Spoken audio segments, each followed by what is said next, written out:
आऊज़ु बिल्लाहि मिनश शैतानिर रजीम बिस्मिल्लाहिर रहमानिर रहीम। आलम बरज़ख, जिसे इस्लामी अकायद में मरने के बाद की हालत के तौर पर समझा जाता है, एक ऐसा मरहला है जहाँ रूहें अपनी दुनियावी ज़िंदगी के बाद इंतज़ार करती हैं।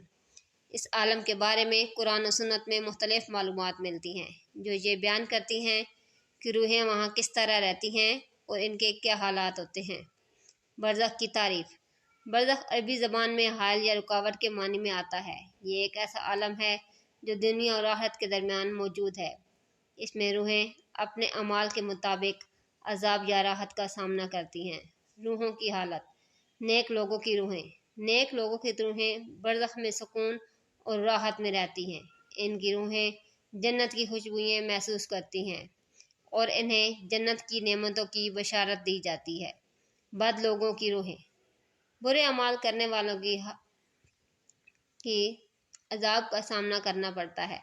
इन्हें अजाब की हालत में रखा जाता है और इन्हें जन्नत की नेमत से महरूम रखा जाता है। बरज़ख में ज़िंदगी की कैफियत।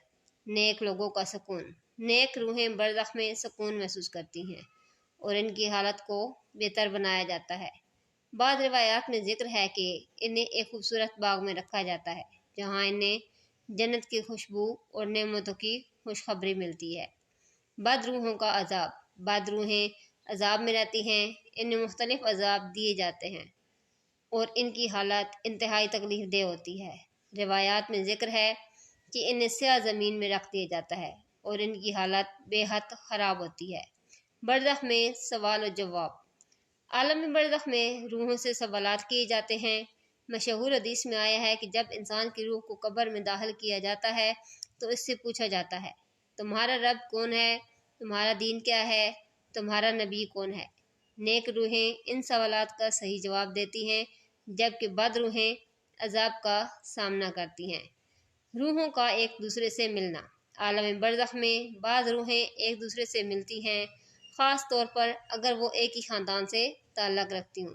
ये मुलाकातें रूहों की खुशियों का ज़रिया बनती हैं। आखिरत की तैयारी। बरज़ख में रहते हुए रूहें अपनी दुनियावी ज़िंदगी के अमाल की बिना पर अपनी हालत को देखती हैं।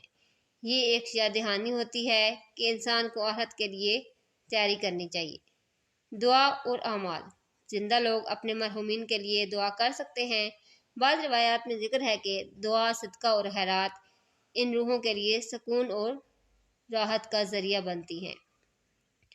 इसका खुलासा ये है कि आलम बरज़ख में रूहों की हालत इनके अमाल के मुताबिक होती है। नेक रूहें सुकून में रहती हैं जबकि बद रूहें अजाब का सामना करती हैं। बरज़ख की ज़िंदगी इस बात का पेश खैमा है कि इंसान को अपनी दुनियावी ज़िंदगी में नेक अमाल करने चाहिए ताकि आखिरत में कामयाबी हासिल हो सके। अल्लाह ताला हमें नेक अमाल करने की तौफीक अता फरमाए और गुनाहों से बचने की तौफीक दे। आमीन या रब्बुल आलमीन।